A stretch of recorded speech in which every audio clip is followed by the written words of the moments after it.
Mi familia organizó una intervención sobre mi vida amorosa 6 meses después de que mi ex me dejara ciega, y lo que dijeron me destruyó más que perder la vista. Lo llamaron reunión familiar, pero cuando escuché a todos reunirse a mi alrededor en la sala de la casa de mis papás, supe que algo andaba mal, aunque ya no pudiera verlos. Antes de que Kevin me arrojara limpiador industrial en la cara, estaba terminando mi último año en la Facultad de Derecho y tenía todo planeado a la perfección. Había cortado con él 3 meses antes porque se estaba volviendo terriblemente posesivo.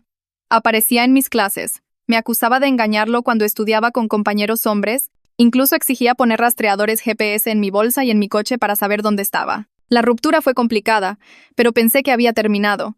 Hasta esa noche en marzo cuando regresé a casa de la biblioteca y él estaba esperando en las escaleras de mi edificio. Dijo que si no podía tenerme, nadie más lo haría. Antes de darme cuenta, mi mundo entero se convirtió en un dolor blanco e insoportable, gritos y el olor a ácido industrial mezclado con mi propia piel derritiéndose. Ahora estaba completamente ciega y tuve que someterme a 11 cirugías para reconstruir lo que quedaba de mi cara. Casi no tenía nariz, mis labios estaban torcidos y la piel que quedaba era un mosaico de cicatrices e injertos que hacía llorar a los niños cuando me veían. Pasaba mis días en fisioterapia, sesiones de terapia psicológica y entrenamiento de movilidad con mi bastón blanco, viviendo de nuevo en mi recámara de la infancia e intentando convencerme de que todavía podía tener algún tipo de vida. Así que cuando mi familia convocó esta reunión, pensé que tal vez querían hablar de que volviera a la escuela o me mudara a un departamento de vida asistida, no sobre mi vida amorosa. Mi papá carraspeó y empezó a hablar con esa voz cuidadosa que usaba para conversaciones difíciles. Mijita, hemos estado hablando todos y creemos que es hora de discutir tu futuro, específicamente tu futuro romántico, porque nos preocupa que no estés siendo realista sobre tu situación. Mi hermana Janet intervino, con la voz artificialmente alegre,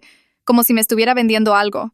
Kevin te escribe todos los días desde la cárcel, y mamá y papá han estado leyendo sus cartas. Son hermosas, hablan de lo arrepentido que está y de cómo pasará su vida compensándotelo. Sentí un hueco en el estómago mientras mi mejor amiga, Megan, añadía: es el único hombre que te ha amado lo suficiente como para hacer algo tan extremo. Y sí, estuvo mal, pero demuestra la profundidad de sus sentimientos, y todavía te quiere incluso después de todo. Mi tía Rita intervino diciendo que la familia de él tenía dinero y podía pagar tratamientos experimentales en Europa que podrían restaurar parcialmente la visión y quizás ayudar con más reconstrucción. Y mi hermano David, mi propio hermano, dijo las palabras que me dieron ganas de vomitar.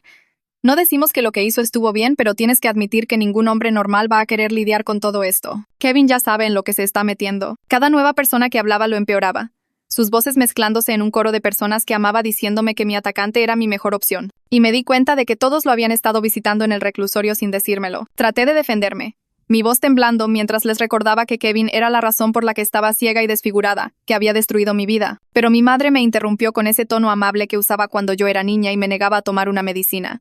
Mijita, ¿recuerdas lo que pasó en el café la semana pasada? Todos oímos cómo cambió la voz de la barista cuando te vio. Tuvo que llamar a alguien más para que tomara tu orden porque no soportaba mirarte. Mi hermana añadió: ¿o los matches de la app de citas que te ghostearon, te dejaron de hablar? En cuanto les dijiste lo de tu cara. De repente, todos estaban enumerando cada rechazo, cada persona que no podía ocultar su repulsión, cada comentario susurrado que yo había fingido no escuchar. La voz de mi papá se suavizó y dijo: cuando visitamos a Kevin la semana pasada, lloró mirando tus fotos y dijo que sigues siendo la mujer más hermosa que ha visto, que él ve más allá de las cicatrices, a la verdadera tú que hay debajo.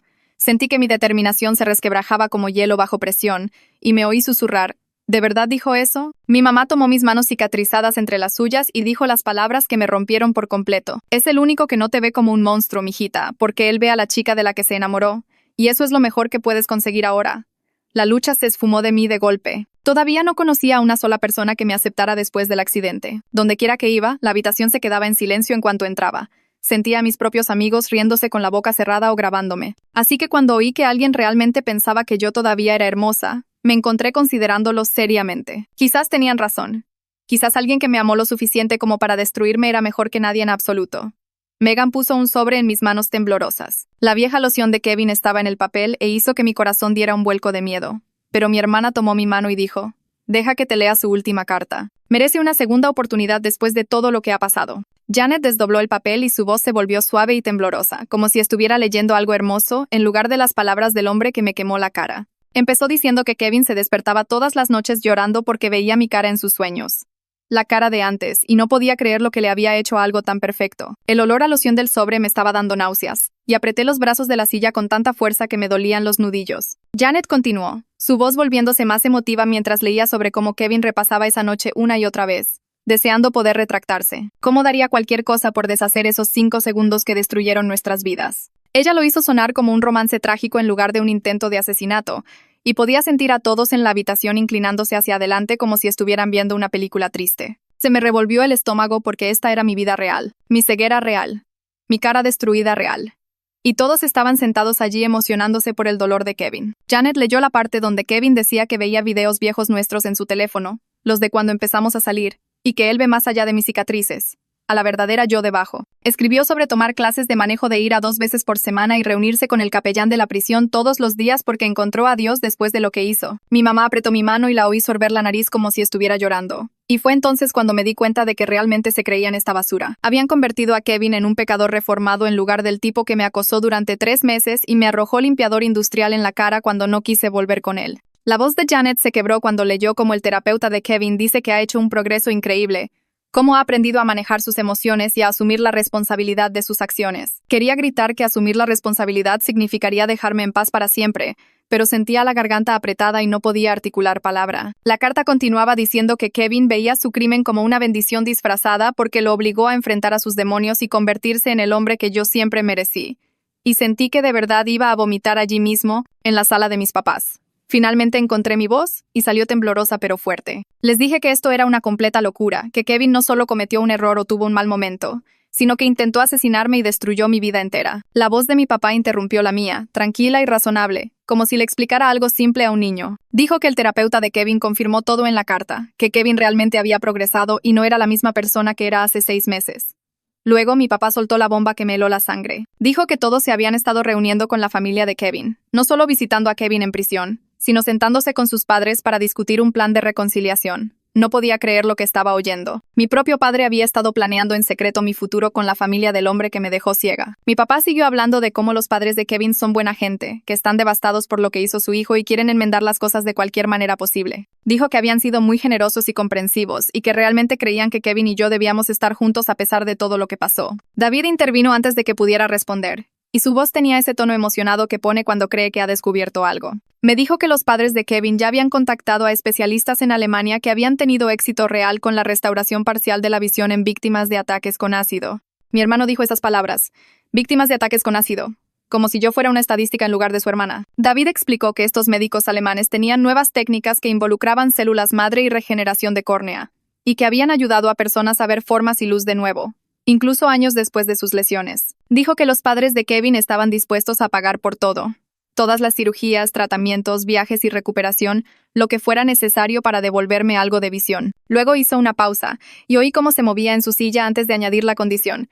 Pagarán por todo, pero solo si acepto darle a Kevin otra oportunidad. Al menos visitarlo en prisión y considerar la reconciliación. La habitación quedó en silencio y me di cuenta de que todos esperaban mi reacción, esperando que yo saltara ante la oportunidad de quizás volver a ver. Mis manos empezaron a temblar y me sentí atrapada en esa silla, rodeada de personas que se suponía que me amaban pero que básicamente intentaban venderme de vuelta a mi atacante. La voz de Rita vino desde mi izquierda, suave y persuasiva, como si compartiera buenas noticias. Explicó que la familia de Kevin era dueña de una compañía de suministros médicos que valía millones, que eran muy ricos y estaban muy comprometidos a ayudarme. Dijo que ya habían prometido establecer un fideicomiso para mis cuidados continuos. Suficiente dinero para que nunca tuviera que preocuparme por gastos médicos, equipo de accesibilidad o cualquier cosa que pudiera necesitar por el resto de mi vida. Rita siguió hablando de lo generosos que estaban siendo, de cómo no tenían que hacer nada de esto, pero querían hacerlo porque se preocupaban por mí y se sentían responsables por lo que hizo Kevin. La forma en que lo dijo hizo sonar como si me estuvieran haciendo un favor enorme en lugar de intentar comprarme como a una propiedad. Podía oír la emoción en su voz mientras enumeraba todas las cosas que cubriría el fideicomiso. Y me di cuenta con horror de que mi familia ya había negociado mi precio. Se habían sentado con los padres de Kevin y habían calculado exactamente cuánto valían mi cara, mis ojos y mi futuro, y ahora me lo presentaban como si debiera estar agradecida. La voz de Megan me sorprendió porque casi había olvidado que estaba allí. Empezó a hablar de lo difícil que ha sido la cárcel para Kevin, cómo los otros reclusos se enteraron de lo que hizo y lo atacan constantemente. Dijo que lo golpean regularmente porque los prisioneros odian a los tipos que lastiman a las mujeres y que han tenido que moverlo a custodia protectora 2 veces por su seguridad. La voz de Megan se suavizó mientras describía cómo Kevin tiene miedo todo el tiempo. Cómo no puede dormir porque teme que alguien lo ataque en su celda. De hecho, dijo que él también ha sufrido. como si ser golpeado en prisión fuera de alguna manera equivalente a ser permanentemente cegada y desfigurada. Quería gritar que Kevin eligió arrojarme ácido en la cara, que nadie lo obligó a destruirme, pero sentía la garganta paralizada y no podía emitir ningún sonido. Megan continuó hablando de cómo Kevin ha perdido peso, tiene pesadillas y llora durante sus visitas, y yo me quedé sentada dándome cuenta de que mi mejor amiga sentía más lástima por mi atacante que por mí. Mi mamá empezó a llorar, esos sollozos suaves y entrecortados que hace cuando está realmente molesta. Su voz salió acuosa y rota mientras me decía que estaba aterrorizada de que pasara toda mi vida sola. Dijo que ningún hombre normal iba a querer lidiar con mi situación, con mi ceguera, mi cara y todos los cuidados que necesito. Mi mamá dijo esas palabras en voz alta, que nadie me querría, y cada palabra me golpeó como un puñetazo físico en el estómago. Siguió llorando mientras hablaba de quedarse despierta por la noche, preocupándose por lo que me pasaría cuando ella y mi papá ya no estuvieran. ¿Quién te cuidará? ¿Quién te amará? Luego dijo, al menos Kevin ya sabe en lo que se está metiendo. Al menos él ha visto tu cara y todavía te quiere. Sus palabras me hicieron sentir como algo asqueroso que la gente tiene que obligarse a aceptar, como si mi propia madre me viera como esta cosa dañada que debería estar agradecida por cualquier atención. Parte de mí quería discutir, pero otra parte, la que recordaba a cada persona que había jadeado, se había apartado o no podía ocultar su repulsión al verme, me preguntaba si tenía razón. Las manos de Janet presionaron la carta contra las mías y el papel se sintió pesado e incorrecto. Me dijo que no tenía que decidir nada en este momento, que solo debía pensarlo y tomarme mi tiempo, pero podía oír la expectativa en las voces de todos, esa extraña energía emocionada de la gente que cree que ha resuelto un problema. Realmente no me estaban dando opción. Ya habían decidido que debía volver con Kevin y ahora solo esperaban que lo aceptara, como si fuera inevitable. Janet apretó mi hombro y dijo, Kevin merece una segunda oportunidad, todo el mundo comete errores y el amor significa perdón. Mi papá añadió algo sobre lo raro que es encontrar a alguien que te ame lo suficiente como para quererte de vuelta después de todo, y quise reírme de lo retorcido que sonaba eso. Habían reescrito toda la historia en sus cabezas, convirtiendo el ataque de Kevin en una prueba de sus profundos sentimientos en lugar de lo que realmente era. Me levanté rápido y mi silla raspó contra el suelo. Agarré mi bastón y empecé a moverme hacia el pasillo. Mis manos temblaban tanto que apenas podía sujetarlo. Oí a mi mamá llamarme, pero seguí avanzando, contando los pasos hasta la puerta de mi habitación como me enseñó mi instructora de movilidad. Detrás de mí podía oírlos a todos hablando con esas voces bajas que la gente usa cuando cree que no puedes oírlos, discutiendo sobre mí como si fuera un problema que necesitaban resolver. Janet dijo algo sobre que estaba emocional y necesitaba tiempo para procesarlo. David dijo que estaba siendo terca y poco realista sobre mis opciones. La voz grave de mi papá dijo algo sobre amor rudo y hacer lo que es mejor aunque sea difícil. Por primera vez desde que Kevin me atacó, me sentí más atrapada que cuando él me estaba acosando, apareciendo donde quiera que iba, exigiendo saber dónde estaba a cada minuto. Al menos entonces podía ver venir el peligro. Ahora estaba ciega y rodeada de personas que decían amarme mientras me empujaban de vuelta hacia la persona que me destruyó. Llegué a mi cama y me acosté, todavía sosteniendo la carta de Kevin. El olor a loción estaba en todas partes ahora, llenando mi nariz y haciendo que mi cabeza diera vueltas. No podía leer las palabras yo misma, no podía ver lo que realmente escribió. Y odiaba depender de la lectura dramática de Janet para saber lo que contenía. El olor me trajo de vuelta esa noche en las escaleras tan claramente que casi podía sentir que sucedía de nuevo. La voz de Kevin diciendo que si no podía tenerme, nadie más lo haría. El sonido del líquido salpicando. La fracción de segundo antes de que llegara el dolor cuando no entendía lo que estaba pasando. Luego la agonía blanca y ardiente y los gritos, mis gritos. Y el olor químico mezclándose con la piel quemada. Kevin había usado casi esas mismas palabras en su carta, según Janet, hablando de cuánto me amaba.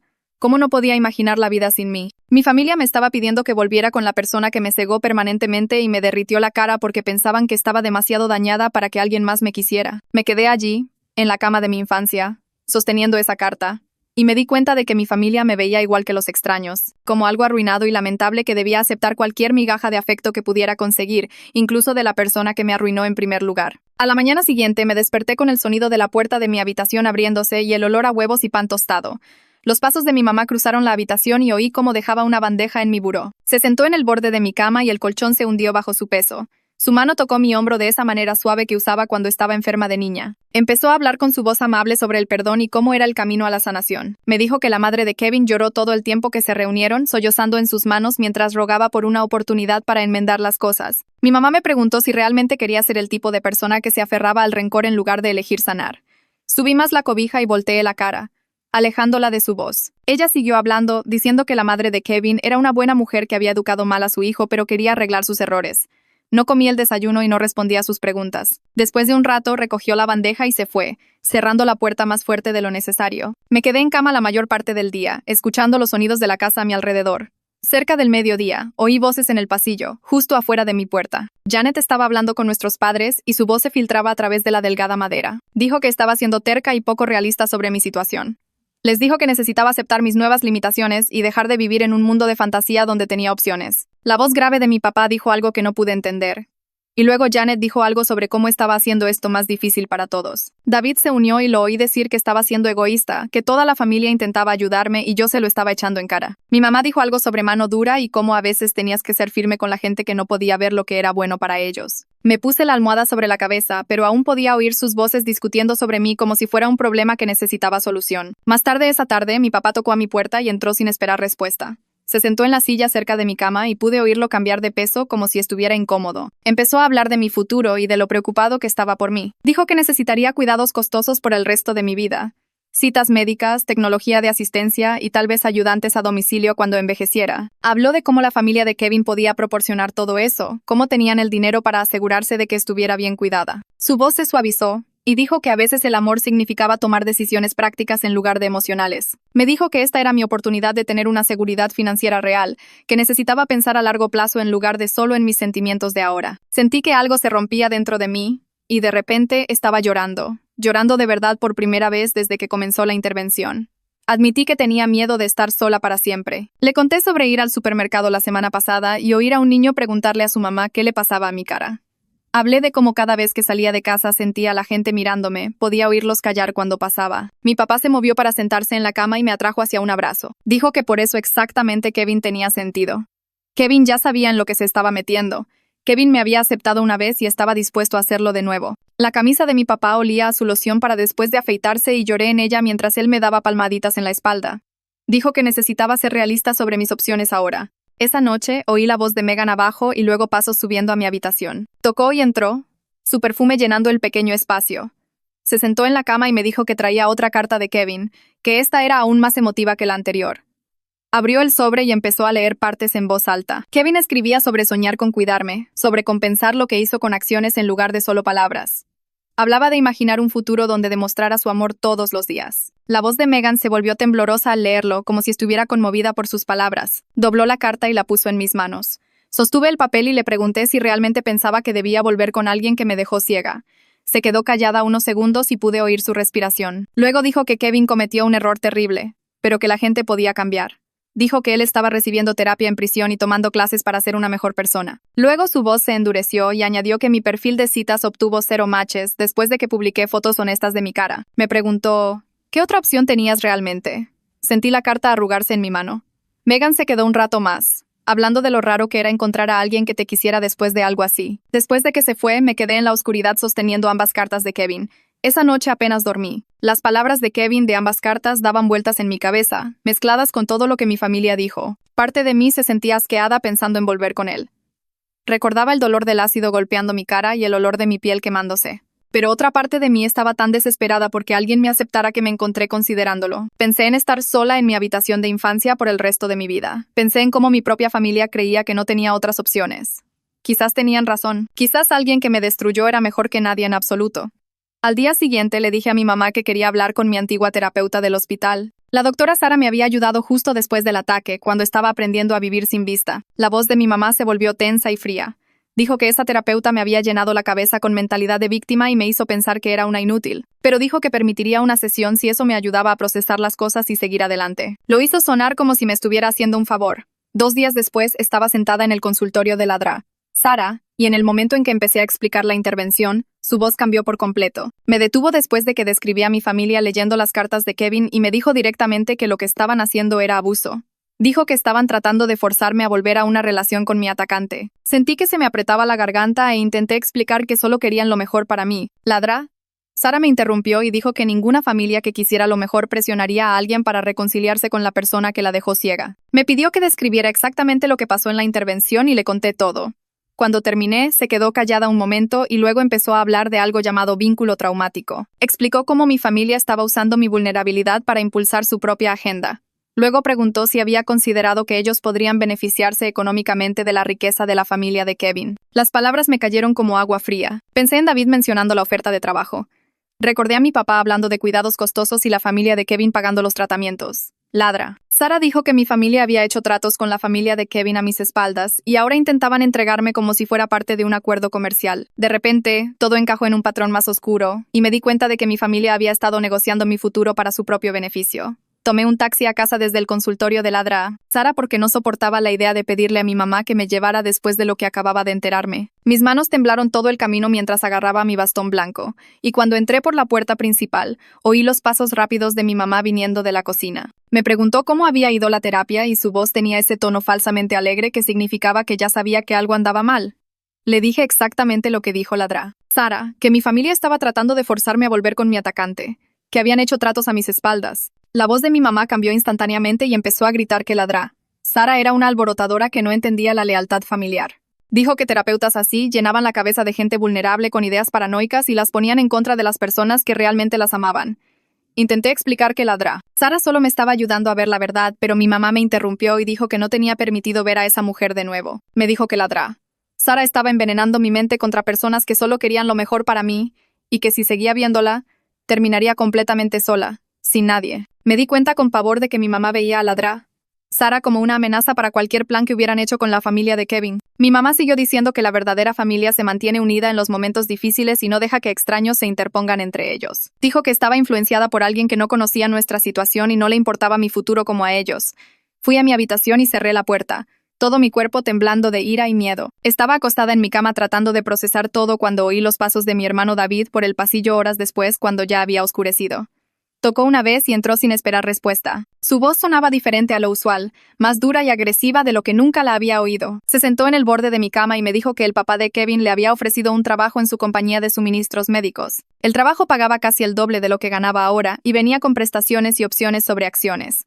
Luego su voz se volvió aún más fría y dijo: «Si arruinas esto para la familia, nunca te lo perdonaré». Me sentí asqueada al darme cuenta de que mi hermano me estaba amenazando por una oferta de trabajo de la familia de mi atacante. David dijo que el papá de Kevin solo ofrecía el puesto porque intentaban construir puentes entre nuestras familias, y que si yo seguía negándome a cooperar, todo el acuerdo se vendría abajo. Me dijo que necesitaba pensar en alguien más que no fuera yo misma por una vez y considerar cómo mis decisiones afectaban a todos los demás. Le pregunté si en serio esperaba que volviera con Kevin para que él pudiera tener un mejor trabajo. David se quedó callado un segundo y luego admitió algo que me heló la sangre. Dijo que nuestros padres se estaban ahogando con mis cuentas médicas de todas las cirugías y tratamientos después del ataque. La familia de Kevin había ofrecido pagar todo retroactivamente, cada factura, si yo aceptaba darle a Kevin otra oportunidad. Me di cuenta con absoluto horror de que mi familia había estado negociando tratos con la familia de Kevin a mis espaldas durante meses. Esto no se trataba de mi futuro romántico o mi felicidad en absoluto. Se trataba de sus futuros financieros y de lo que podían obtener del dinero de la familia de Kevin. David siguió hablando y dijo que las cuentas médicas superaban los 4 millones de pesos y que nuestros padres habían sacado una segunda hipoteca sobre la casa para cubrirlas. Que la familia de Kevin ofreciera pagar todo salvaría a nuestros padres de perderlo todo. Lo hizo sonar como si yo les debiera cooperar después de que habían gastado tanto dinero en mi recuperación. Le dije que Kevin era la razón por la que necesitaba todas esas cirugías, que era su culpa que nuestros padres tuvieran esas deudas. David dijo que eso ya no importaba ahora y que teníamos que lidiar con la realidad, no con lo que debería haber pasado. Salió de mi habitación y oí sus pasos bajando las escaleras. Todavía estaba acostada tratando de procesar lo que había dicho cuando oí los pasos más ligeros de Janet subiendo unos 20 minutos después. Tocó suavemente y preguntó si podía entrar, su voz mucho más suave que la de David. Se sentó a mi lado y tomó mi mano, y pude oler el perfume que siempre usaba. Janet dijo que sabía que David había sido demasiado brusco y que quería intentar un enfoque diferente. Me dijo que la familia de Kevin solo intentaba ayudar y que, ¿qué tenía de malo que todos se beneficiaran de la situación? Dijo que no era como si la familia de Kevin estuviera pidiendo algo loco. Solo una oportunidad para que yo hablara con Kevin y viera si podíamos arreglar las cosas. Janet siguió usando esa voz suave y razonable mientras explicaba lo difícil que había sido esto para toda la familia. No solo para mí. Dijo que mamá y papá estaban estresados por el dinero. David estaba batallando en su trabajo sin futuro e incluso ella estaba preocupada por sus propios préstamos estudiantiles. Si la familia de Kevin quería ayudar a todos y al mismo tiempo ayudarme a mí a obtener tratamientos que pudieran restaurar algo de visión, ¿por qué estaba siendo tan terca? Me dijo que estaba siendo egoísta al no considerar cómo mis decisiones afectaban a todos los que me amaban. Janet dijo que no me pedían que me casara con Kevin mañana, solo que le diera la oportunidad de demostrar que había cambiado. No le respondí y después de un rato apretó mi mano y se fue. Pasé los siguientes 2 días encerrada en mi habitación, negándome a comer o hablar con alguien. Mi mamá traía comida que apenas tocaba y la oía suspirar afuera de mi puerta. Podía oír a mi familia discutiendo sobre mí a través de las paredes y los conductos de ventilación, sus voces subiendo desde la sala de abajo. Mi mamá dijo que estaba siendo dramática y necesitaba mano dura para que reaccionara. Mi papá estuvo de acuerdo y dijo que tal vez deberían organizar una reunión con los padres de Kevin y obligarme a ir. Janet sugirió que podían llevarme en coche y no decirme a dónde íbamos hasta que llegáramos. Me quedé en mi cama escuchándolos planear formas de forzarme a hacer lo que querían, y me sentí más atrapada que nunca. Al segundo día, oí la voz de mi tía Rita abajo, hablando con mi mamá. Sus pasos subieron a mi habitación y tocó, llamándome con su alegre voz de tía. No respondí, pero entró de todos modos y se sentó en mi cama. Dijo que había estado investigando sobre el tratamiento alemán que la familia de Kevin mencionó, y que era real. Los médicos en Berlín tenían una clínica especializada en víctimas de ataques con ácido y habían tenido éxito con la restauración parcial de la visión en algunos casos. Tía Rita describió cómo funcionaba el tratamiento usando células madre y nuevas técnicas quirúrgicas, y dijo que potencialmente podría ver formas y luz de nuevo, aunque no fuera una visión completa. Su voz se volvió más seria y preguntó si mi orgullo realmente valía más que seguir ciega cuando la familia de Kevin me ofrecía una oportunidad legítima de visión parcial. Dijo que entendía que estaba enojada con Kevin, pero que necesitaba pensar prácticamente sobre mi futuro. Tía Rita me dijo que era joven y tenía toda la vida por delante, y rechazar la oportunidad de volver a ver solo porque estaba enojada parecía como darme un tiro en el pie. Se quedó un rato más tratando de convencerme, but mantuve mi cara vuelta hacia la pared. Después de que se fue, me quedé allí pensando en lo que dijo, y odiando que una parte de mí quisiera creer que era posible. Pero luego recordé las palabras de Ladra, Sara sobre mi familia explotando mi vulnerabilidad, y supe que necesitaba ayuda de alguien fuera de esta casa. Me levanté y avancé a tientas hasta el teléfono en el pasillo usando mi bastón. Llamé a información y pedí servicios para discapacitados en mi área. La operadora fue paciente y me conectó con un centro de apoyo, y una mujer respondió diciendo que era el Centro de Recursos Comunitarios. Pregunté si tenían servicios para sobrevivientes de agresión con discapacidades y la mujer dijo que sí y me transfirió con alguien llamada Kira que dirigía grupos de apoyo. La voz de Kira era cálida cuando respondió, y empecé a explicar mi situación tropezando con las palabras sobre mi familia, Kevin y la presión para reconciliarme. Kira no sonó sorprendida en absoluto mientras hablaba. Me dijo que esto sucedía más a menudo de lo que la gente pensaba, que las familias a veces presionaban a las víctimas discapacitadas para que se reconciliaran con sus abusadores porque las veían como una carga. Su tono práctico al respecto me hizo sentir menos loca por primera vez en días. Kira dijo que había trabajado con docenas de mujeres en situaciones similares donde las familias priorizaban sus propias necesidades sobre la seguridad y recuperación de la víctima. Me hizo algunas preguntas sobre mi situación de vivienda y mi sistema de apoyo, y admití que vivía con mis padres y básicamente no tenía a nadie de mi lado. Kira me invitó a una reunión del grupo de apoyo la noche siguiente y dijo que podía enviar a un instructor de movilidad para ayudarme a llegar allí de forma independiente si lo necesitaba. Por primera vez en días, sentí que alguien me trataba como alguien capaz en lugar de indefensa. Me dio la dirección y la hora de la reunión y dijo que esperaba conocerme en persona. Colgué sintiendo algo parecido a la esperanza crecer en mi pecho.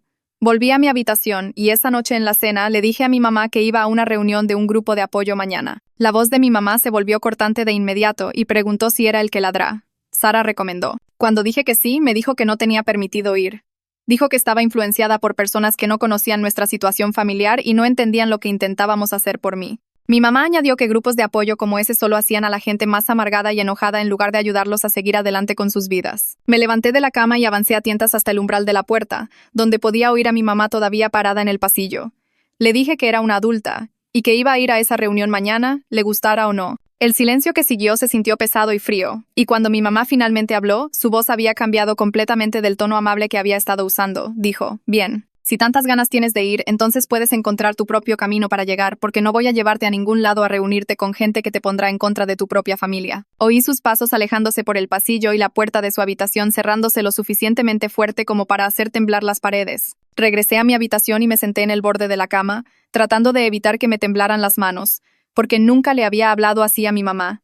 Ni siquiera cuando tenía mi vista y mi independencia. A la mañana siguiente, me levanté temprano y avancé a tientas hasta el teléfono en el pasillo usando las habilidades que mi instructora de movilidad me había enseñado durante la rehabilitación. Llamé a información y pedí servicios de transporte adaptado para tránsito, y la operadora me conectó a una línea de programación donde expliqué que necesitaba transporte a una dirección al otro lado de la ciudad para esa noche.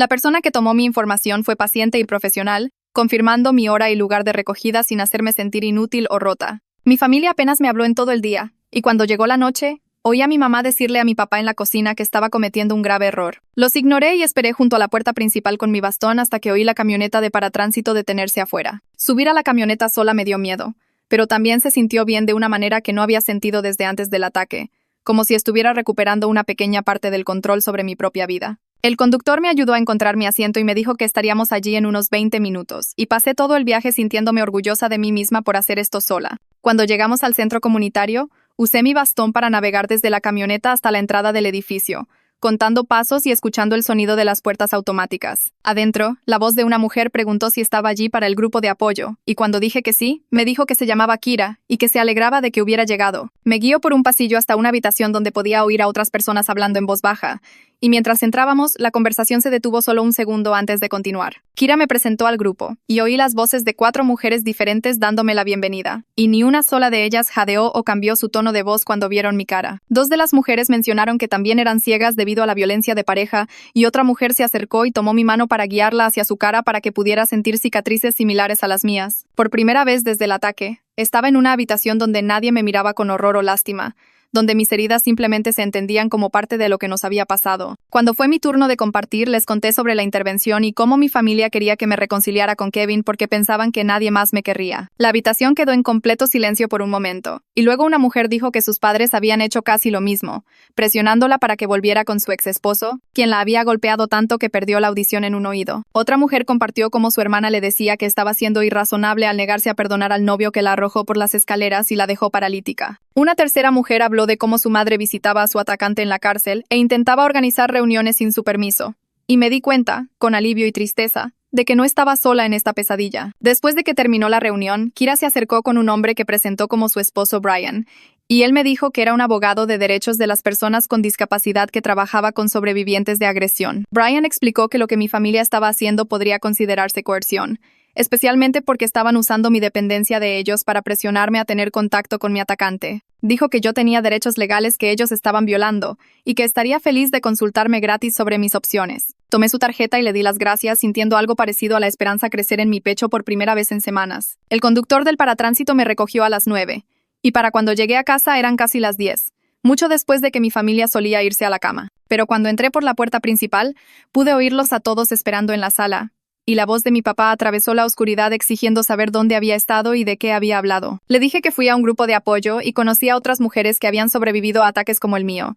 Y mi hermana Janet hizo un sonido de burla y dijo que esas mujeres probablemente solo estaban amargadas y solas, envenenando mi mente contra las personas que realmente se preocupaban por mí. La voz de mi mamá estaba tensa cuando me dijo que había llamado a la madre de Kevin mientras yo no estaba, y que habían organizado una reunión para este fin de semana en un restaurante a medio camino entre nuestras casas. Sentí que se me caía el estómago y dije que nunca acepté reunirme con ellos. Pero mi mamá me interrumpió diciendo que estaba siendo irrazonable y que les debía al menos una conversación después de todo lo que su familia había ofrecido hacer por mí. Apenas dormí esa noche pensando en ser forzada a entrar a una habitación con los padres de Kevin, y a primera hora de la mañana siguiente saqué la tarjeta de Brian y llamé a su oficina. Cuando respondió, le expliqué lo que mi familia intentaba hacer, y Brian me dijo claramente que tenía todo el derecho a rechazar esta reunión y que nadie podía obligarme a asistir. Se ofreció a ir conmigo como mi representante legal si quería ir, pero necesitaba apoyo, y sentí que el pánico en mi pecho disminuía un poco, sabiendo que tenía a alguien de mi lado. Esa tarde le dije a mi familia que solo iría a la reunión si Brian venía conmigo como mi abogado, y mi papá explotó, preguntando por qué necesitaba un abogado para una simple discusión familiar. Su ira ante la mención de representación legal me hizo estar más segura que nunca de que necesitaba a Brian allí,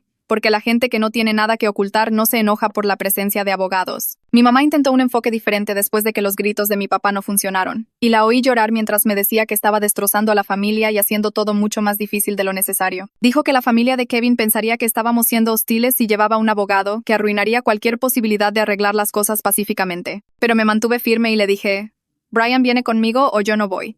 Y oí a mi mamá salir de la habitación todavía llorando mientras mi papá murmuraba sobre cómo me había convertido en alguien que ya no reconocían. 3 días después, estaba sentada en un reservado en el restaurante que Brian eligió, mis manos agarrando mi bastón mientras escuchaba pasos acercándose a nuestra mesa. Oí a los padres de Kevin llegar primero, y la forma en que sus voces se detuvieron a mitad del saludo cuando Brian se presentó como mi abogado hizo que la tensión en el aire fuera lo suficientemente espesa como para sentirla. El padre de Kevin carraspeó y empezó a hablar de esta manera ensayada que me recordó a una presentación de negocios, hablando de cómo su hijo estaba lleno de remordimiento y cómo querían ayudarme a través de apoyo financiero para mis necesidades médicas continuas. Su voz era suave y practicada, como si hubiera dicho estas mismas palabras a un espejo antes de venir. Brian lo dejó terminar antes de preguntar qué expectativas específicas tenían a cambio de esta asistencia financiera, y el silencio que siguió me lo dijo todo.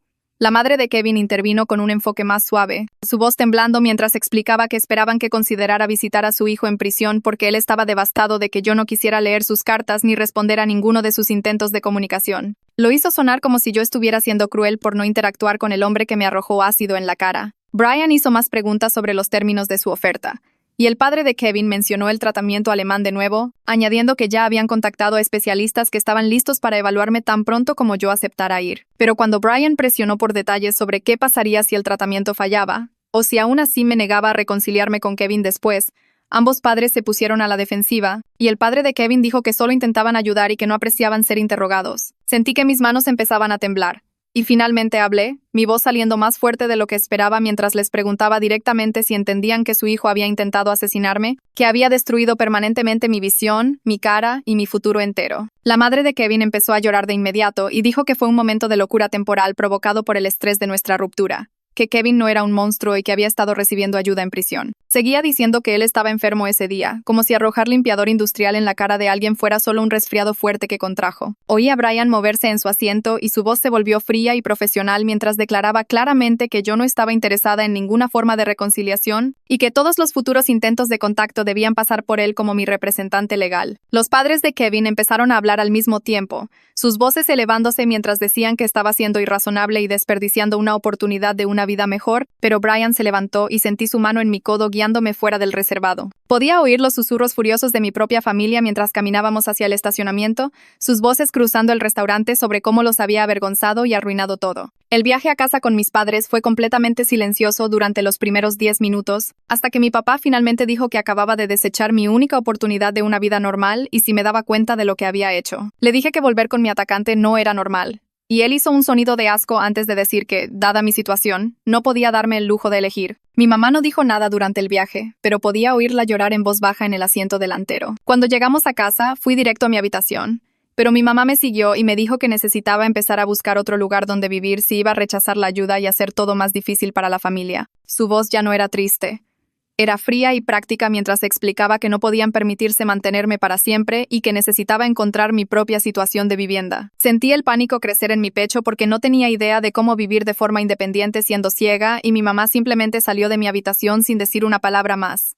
Busqué a tientas mi teléfono y llamé a Kira. Mi mano temblaba tanto que casi se me cae 2 veces antes de que respondiera. Me escuchó mientras le explicaba lo que pasó en la reunión y lo que mi mamá acababa de decir, y luego me dijo que esperara mientras hacía otra llamada. 2 minutos después, estaba de vuelta y dijo que me estaba conectando con Alana, una consejera que trabajaba específicamente con sobrevivientes de agresión en transición a la vida independiente. La voz de Alana era tranquila y cálida cuando entró en la línea, y empezó a enumerar departamentos accesibles y programas de asistencia financiera para los que calificaba y de los que nunca había oído hablar. Dijo que podía ayudarme a solicitar beneficios por discapacidad, ayuda para la vivienda y servicios de capacitación vocacional que cubrirían la mayoría de mis gastos de manutención. Sentí que algo parecido a la esperanza empezaba a abrirse paso entre el pánico mientras Alana explicaba cuántos recursos existían de los que mi familia nunca me había hablado. Durante la siguiente semana, Alana se reunió conmigo todos los días, ayudándome a llenar solicitudes y a navegar el complicado proceso de acceso a los servicios de discapacidad. Trajo papeleo en formatos que realmente podía usar y me leyó todo en voz alta, explicando cada formulario y lo que significaba para mi futuro.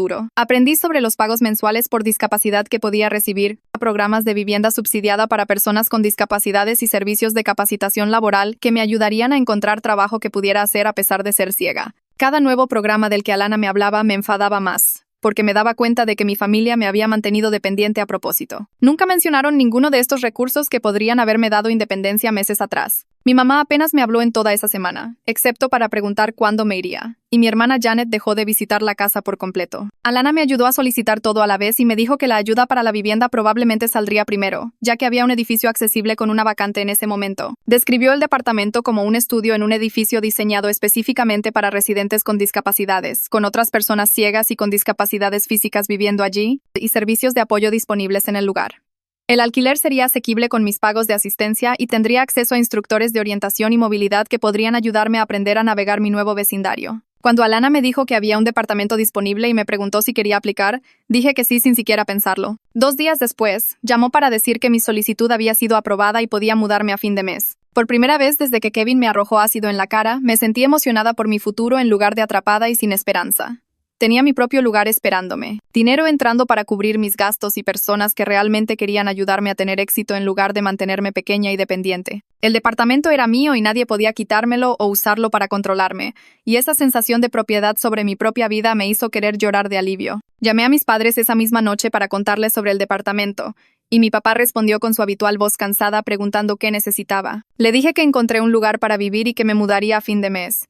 Y el silencio al otro lado de la línea se alargó tanto que pensé que se había cortado la llamada. Luego lo oí llamar a mi mamá y a Janet, y de repente estaban todos en el altavoz preguntando qué quería decir y por qué les estaba haciendo esto. La voz de Janet sonó aguda y enojada, diciendo que los estaba abandonando después de todo lo que habían hecho por mí, después de que me acogieron y cuidaron cuando era una inútil. Mi mamá empezó a llorar de inmediato, sus sollozos fuertes y dramáticos, diciendo que estaba cometiendo un grave error y que volvería arrastrándome cuando la realidad me golpeara. Intenté explicarles sobre los beneficios por discapacidad y la ayuda para la vivienda, sobre cómo Alana me había ayudado a acceder a recursos que nunca supe que existían, pero Janet me interrumpió y dijo que estaba siendo manipulada por extraños a los que realmente no les importaba. La voz de mi papá fue fría cuando dijo que estaba siendo egoísta y malagradecida, echándoles en cara su ayuda, y que debía pensar muy cuidadosamente antes de quemar puentes con mi única familia. Les dije que la decisión era definitiva y colgué antes de que pudieran decir más.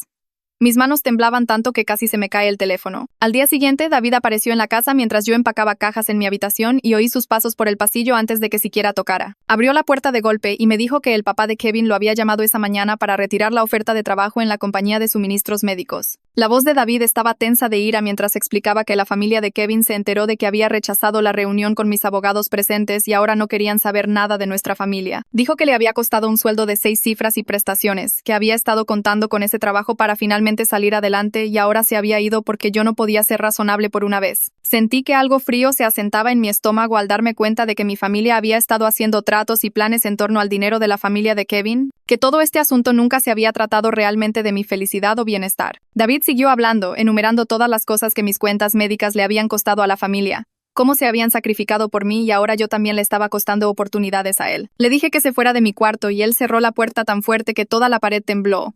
Y lo oí abajo diciéndoles a mis padres que estaba siendo vengativa y rencorosa. El resto de esa semana evité a mi familia tanto como fue posible, pasando mi tiempo en la oficina de Alana o en el espacio del grupo de apoyo, y cuando finalmente llegó el día de la mudanza, Kira apareció con otras 2 mujeres del grupo y una camioneta prestada. Me ayudaron a bajar mis cajas y bolsas por las escaleras mientras mi mamá miraba desde la puerta sin ofrecer ayuda. Su rostro estaba tenso con líneas de desaprobación. Mi papá ya se había ido a trabajar sin despedirse y Janet no salió de su habitación en absoluto. El departamento que Alana había encontrado era perfecto. Un estudio en un edificio diseñado específicamente para residentes con discapacidades, con puertas anchas y características accesibles en todas partes. Kira y las otras mujeres me ayudaron a desempacar y organizar todo, colocando los muebles donde pudiera navegar fácilmente con mi bastón, y Alana ya había puesto marcadores táctiles y etiquetas para que pudiera encontrar las cosas de forma independiente. Era pequeño, pero era mío, completamente mío. Y nadie podía usarlo para controlarme o hacerme sentir que les debía algo. Cuando todos se fueron esa noche, me senté en mi nuevo sofá, en mi propio departamento, y sentí ese mismo alivio invadirme de nuevo, mezclado con soledad, pero también con libertad. Mi familia dejó de llamar después de que me mudé, y el silencio se sintió extraño al principio, como si un ruido de fondo constante se hubiera cortado de repente. Seguía esperando que mi mamá llamara con alguna emergencia o que mi hermana me enviara un mensaje pidiendo algo, pero pasaron los días sin nada. Luego, una semana después, mi teléfono vibró con un mensaje de Megan. Solo un mensaje diciendo que era una egoísta por alejar a todos y que me arrepentiría cuando terminara sola. Dijo que estaba cometiendo el error más grande de mi vida y que nadie estaría allí para recoger los pedazos cuando todo se desmoronara. Antes de que pudiera responder, llegó otro mensaje diciendo que estaba bloqueando mi número y que no intentara contactarla de nuevo. Me quedé mirando la pantalla de mi teléfono durante mucho tiempo después de eso, usando el lector de voz para escuchar los mensajes una y otra vez, y parte de mí quería devolverle la llamada y disculparme. Pero la parte más grande de mí se sintió aliviada de no tener que fingir más con personas que pensaban que Kevin era mi mejor opción. Alana me conectó con Austin unos días después, el hijo de Kira, que trabajaba con tecnología de accesibilidad para personas con discapacidades visuales. Vino a mi departamento con bolsas llenas de equipo y pasó horas instalando todo, explicando cada pieza mientras trabajaba. Instaló lectores de pantalla en mi laptop y teléfono que leían todo en voz alta con una voz natural. Sistemas activados por voz que me permitían controlar luces y electrodomésticos hablando. Y aplicaciones que me ayudaban a identificar objetos y navegar espacios de forma independiente. Austin me mostró cómo usar cada herramienta pacientemente, sin hacerme sentir estúpida cuando le pedía que repitiera las instrucciones. y al final del día me sentí más capaz de lo que me había sentido en meses. Podía revisar mi correo electrónico, navegar por sitios web, incluso leer libros de nuevo usando la tecnología, y el mundo de repente se sintió menos cerrado. Austin dijo que me visitaría semanalmente para asegurarse de que todo funcionara y enseñarme nuevas funciones, y me dio su número por si necesitaba ayuda con algo. 2 semanas después de mudarme, Alana trajo a una consejera vocacional a mi departamento, una mujer que se especializaba en ayudar a personas con discapacidades a regresar al trabajo o a la escuela. Nos sentamos en mi pequeña mesa de la cocina y me preguntó sobre mi experiencia, mi paso por la Facultad de Derecho, lo que estaba estudiando antes del ataque. Le expliqué sobre mi último año de Derecho que nunca terminé, lo cerca que estuve de graduarme, y ella no sonó dudosa ni compasiva cuando respondió. Me habló sobre tecnología adaptativa para el trabajo legal, lectores de pantalla que podían manejar documentos legales, software de reconocimiento de voz para escribir informes, programas diseñados específicamente para abogados y estudiantes de derechos ciegos. Discutimos programas de educación a distancia en escuelas con fuertes servicios de apoyo a la discapacidad y dijo que mi carrera de derecho no había terminado a menos que yo quisiera. Buscó información sobre varios programas en su laptop y usó mi lector de pantalla para mostrarme lo que estaba disponible, y sentí que la esperanza comenzaba a crecer de nuevo por primera vez desde que Kevin me arrojó ácido en la cara. La consejera dijo que me ayudaría a aplicar y a navegar el proceso de adaptación, que muchas personas ciegas ejercen la abogacía con éxito y que no tenía que renunciar al futuro que había planeado. Pasaron 3 meses en mi nuevo departamento. 3 meses de aprender a navegar de forma independiente y construir rutinas que funcionaran para mí. Me estaba preparando para dormir una noche cuando oí que algo se deslizaba por debajo de mi puerta, el suave raspado del papel sobre el azulejo. Usé mi bastón para encontrarlo y recogí un sobre, pasando mis dedos sobre él hasta que encontré la etiqueta del remitente en impresión en relieve. La dirección de mi mamá. Usé la aplicación de la cámara de mi teléfono para leer la carta en voz alta, y sus palabras llegaron a través del altavoz con esa voz artificial. Escribió que Kevin pronto tendría su revisión de libertad condicional y que su familia estaba muy enojada porque yo no quería escribir una carta de apoyo para él. Dijo que estaba siendo vengativa y cruel, que Kevin había cumplido su tiempo y merecía una segunda oportunidad y que mi negativa a ayudarlo demostraba lo duro que se había vuelto mi corazón. La carta continuaba hablando sobre el perdón y seguir adelante, sobre lo decepcionada que estaba de la persona en la que me había convertido. Y ni siquiera terminé de escucharla antes de romperla y tirarla a la basura. En el grupo de apoyo esa semana, compartí lo de la carta y mi progreso en los últimos 3 meses, cómo había estado aprendiendo a vivir de forma independiente y a acceder a recursos. Las otras mujeres celebraron conmigo, sus voces cálidas y genuinamente felices. Y una mujer que había estado en el grupo durante 2 años habló. Me dijo que el primer año después de cortar con la familia tóxica era el más difícil, que dudaría de mí misma y me sentiría culpable, pero que se volvería más fácil con el tiempo. Dijo que estaba haciendo todo bien al construir mi propio sistema de apoyo y concentrarme en mi propia sanación en lugar de manejar las expectativas de los demás. Kira sugirió que podría beneficiarme expandir mi círculo social más allá del grupo de apoyo, y me habló de un grupo social para jóvenes adultos con discapacidad visual que se reunía 2 veces al mes. Fui a la siguiente reunión sintiéndome nerviosa, usando mi bastón para entrar a un centro comunitario donde podía oír a la gente hablar y reír. Alguien me saludó en la puerta y me guió a una silla. Y en cuestión de minutos era parte de una conversación sobre tecnología accesible e historias divertidas sobre cómo navegar el mundo siendo una persona ciega. Nadie le dio mucha importancia a mis cicatrices ni actuó como si fuera frágil o estuviera rota. Y un chico llamado Marcus terminó sentándose a mi lado la mayor parte de la noche. Hablamos sobre nuestras vidas e intereses, y al final de la noche me preguntó si quería ir a tomar un café alguna vez. Mi reacción inmediata fue miedo, esa vieja voz en mi cabeza diciendo que nadie me querría de verdad. Pero la superé y dije que sí. La cita para el café ocurrió 3 días después en un café cerca de mi departamento, y Marcus ya estaba allí cuando llegué. Su voz me llamó para ayudarme a encontrar su mesa.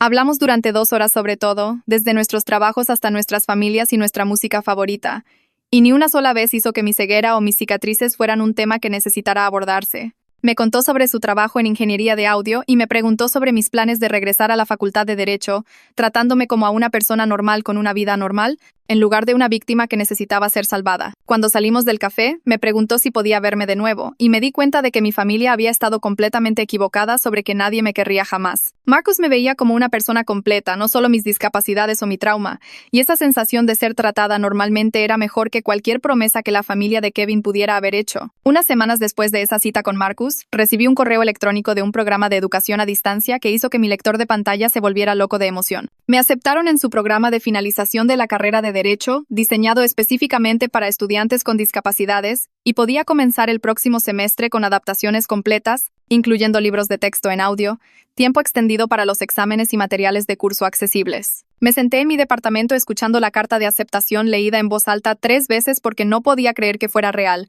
que realmente iba a volver a terminar lo que el ataque de Kevin había interrumpido. La coordinadora del programa me llamó al día siguiente para discutir mis necesidades y trató todo el asunto como si fuera completamente normal, como si los estudiantes ciegos terminaran la carrera de derecho todo el tiempo y yo fuera solo otra persona trabajando hacia sus metas. Empecé a contarles a todos en mi grupo de apoyo sobre esto y celebraron conmigo, compartiendo sus propias historias sobre volver a la escuela o al trabajo después de sus ataques. Kira me abrazó después de la reunión y me dijo que este era exactamente el tipo de progreso que le encantaba ver, que la educación y la independencia eran la mejor venganza contra las personas que intentaron destruirte. Brian me llamó 2 días después y me preguntó si quería reunirme con él en su oficina para discutir algo. Tomé el autobús hasta allí usando mis habilidades de movilidad y me sentí orgullosa de navegar la ruta sola, y cuando llegué, su secretaria me guió a su oficina donde él estaba esperando. Me dijo que estaba impresionado con cómo manejé la reunión con los padres de Kevin y cómo abogué por mí misma durante todo el proceso con mi familia.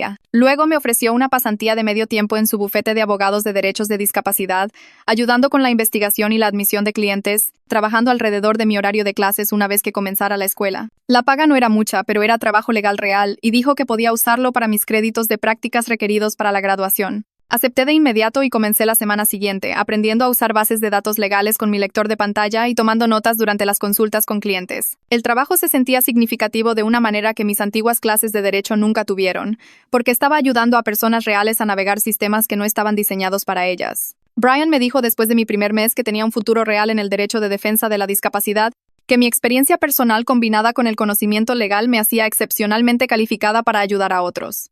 6 meses después de que dejé la casa de mi familia, recibí una notificación de que la audiencia de libertad condicional de Kevin estaba programada y tenía derecho a asistir por teléfono para dar una declaración de impacto de la víctima. Mis manos temblaron cuando llamé al número el día señalado y esperé en línea escuchando música genérica hasta que alguien me transfirió a la sala de audiencias. Pude oír la voz de Kevin por primera vez desde esa noche en las escaleras, y me revolvió el estómago. Oírlo decirle a la Junta de Libertad Condicional sobre su rehabilitación y remordimiento. Luego fue mi turno, y leí la declaración que había preparado con la ayuda de Brian, explicando en detalle cómo el ataque de Kevin destruyó mi visión y mi cara, cómo había pasado por 11 cirugías y necesitaría más, cómo había perdido mi carrera profesional e independencia. Hablé sobre el dolor crónico de mis heridas faciales y cómo nunca volvería a ver mi propia cara, ni ver un atardecer, ni leer un libro físico. Luego añadí la parte sobre la intervención de mi familia y cómo su presión para reconciliarme con mi atacante había añadido trauma a mi recuperación.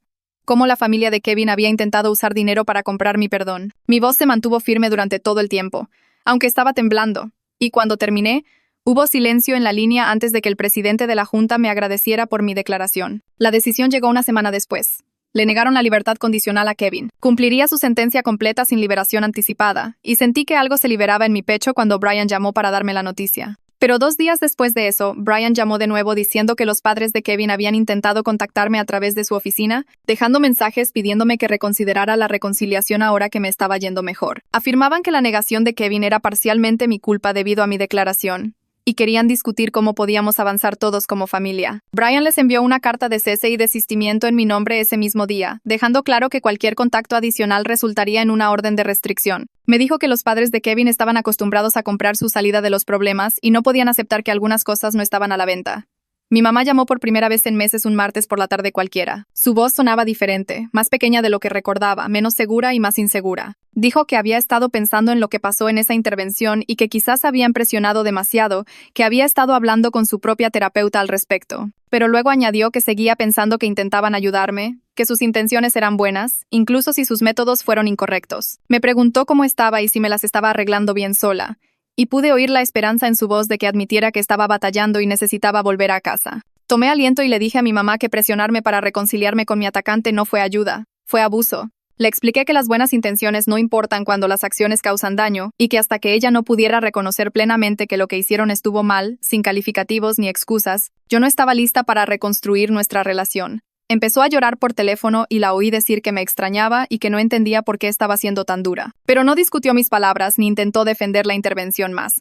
Y terminamos la llamada sin resolución, pero también sin pelear. Me sentí triste después de colgar, pero también clara sobre mis límites, sabiendo que no podía dejarla volver a mi vida hasta que realmente entendiera lo que habían hecho. Continué mis estudios de Derecho a través del programa a distancia y seguí trabajando en el bufete de Brian, cayendo en una rutina que se sentía productiva y con propósito. Marcus y yo empezamos a salir más en serio después de unos meses, saliendo 2 veces por semana y hablando por teléfono la mayoría de las noches. Conoció a mis amigos del grupo de apoyo en un evento social y encajó naturalmente en mi vida, bromeando con ellos y tratando a todos normalmente, sin la sobrecompensación incómoda que algunas personas hacían alrededor de la gente discapacitada. Me trató como a una persona completa en lugar de una víctima que necesitaba ser salvada, preguntándome sobre mi trabajo, la escuela y mis planes futuros como si fuera alguien con perspectivas reales. Fuimos a conciertos donde me describió el montaje del escenario y a restaurantes donde me leía los menús sin hacer un gran espectáculo. Cuando le conté sobre mi familia y la intervención, se quedó callado y luego dijo que cualquiera que me amara debería quererme segura y feliz,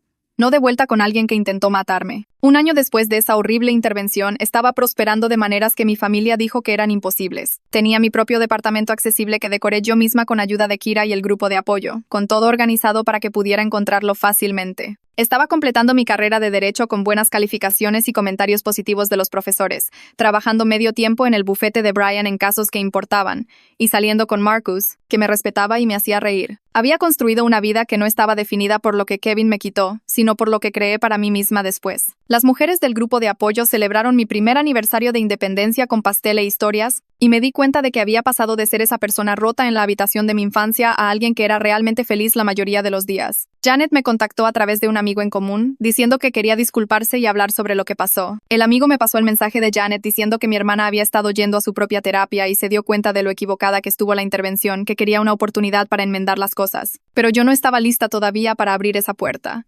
No estaba segura de si alguna vez lo estaría. Había aprendido a través de la terapia y el grupo de apoyo que el perdón tenía que ganarse a través de un comportamiento cambiado, no solo palabras, y no le debía acceso a mi vida a nadie solo porque compartiéramos ADN. El amigo pareció decepcionado cuando dije que no, pero entendió, y me sentí bien con mi decisión, aunque una parte de mí extrañaba a mi hermana. Me gradué de la Facultad de Derecho a través del programa a distancia un sábado soleado de mayo. Brian me ofreció un puesto de tiempo completo en su bufete a partir del mes siguiente, con un salario real, prestaciones y mi propia carga de casos. Kira y mis amigos del grupo de apoyo asistieron a mi celebración de graduación en un restaurante cerca de mi departamento, llenando el salón privado de ruido, risas y felicitaciones. Marcus trajo flores que me describió en detalle, y Austin me dio un lector de pantalla actualizado como regalo de graduación. Me levanté para hacer un brindis y agradecí a todos por creer en mí cuando mi propia familia no lo hizo, por mostrarme que la discapacidad no significaba el fin de los sueños, sino solo un camino diferente para alcanzarlos. Brian levantó su copa y dijo que yo había construido una familia por elección que realmente me apoyaba,